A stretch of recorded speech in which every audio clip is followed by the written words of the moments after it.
Du côté des Vosges, les archives municipales de Remiremont accueillent l'exposition Libremont, la Révolution à Remiremont, retraçant les événements locaux liés à cette période. À travers une cinquantaine de documents historiques, elle met en lumière quelques anecdotes méconnues sur le territoire romarimontain. Dans un premier temps, ils appellent Remiremont Mont Libre pour barrer cette mention et le changer en Libremont. Et une année plus tard, on revient en arrière. Les montagnards perdent du pouvoir par rapport aux Girondins et les Girondins veulent reprendre les noms anciens des communes. Donc Remiremont, comme d'autres, perd son nom révolutionnaire. Parmi les pièces remarquables présentées figure une déclaration des droits de l'homme et du citoyen datant de 1793, visible comme le reste de l'exposition jusqu'en février 2026. Dans l'Aube, le Just Classic Festival a lancé les Extras, une série de concerts hors festival pour promouvoir la musique classique tout au long de l'année. Le deuxième temps fort de la saison s'est tenu dimanche au Théâtre de la Madeleine, à Troyes, devant une salle comble.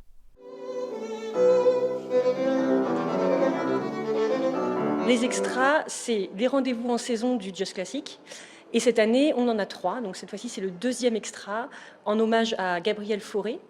Et voilà, il y en a eu un premier au mois de janvier, il y en aura un dernier au mois de juin dans le cadre de Troyes en scène. Et c'est en fait un moyen de retrouver notre public aussi.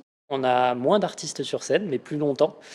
Donc on peut vraiment se concentrer sur eux, essayer un petit peu de les découvrir un peu plus en profondeur, peut-être je dirais plus au calme.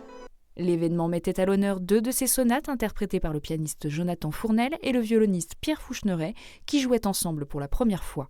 Ces extras visent à maintenir l'intérêt du public entre les éditions du festival et à rendre la musique de chambre plus accessible. La prochaine série de ces concerts est prévue en juin, tandis que la 8e édition du Just Classic Festival se déroulera, elle, du 13 au 28 septembre 2025. La gravité, ça me fait penser à de l'espace, tu vois.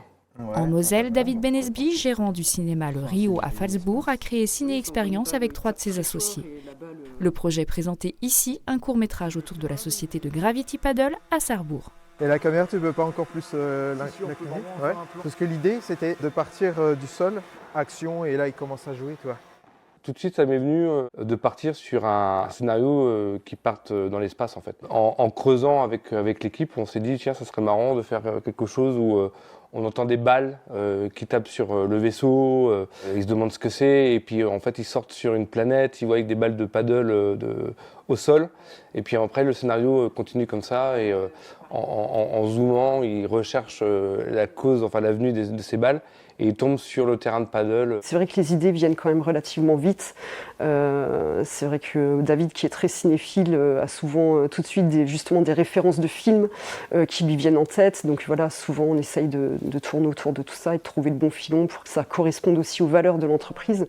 Le concept est de réaliser des films sur mesure pour les entreprises locales et bientôt pour les particuliers, entre mariage et anniversaire.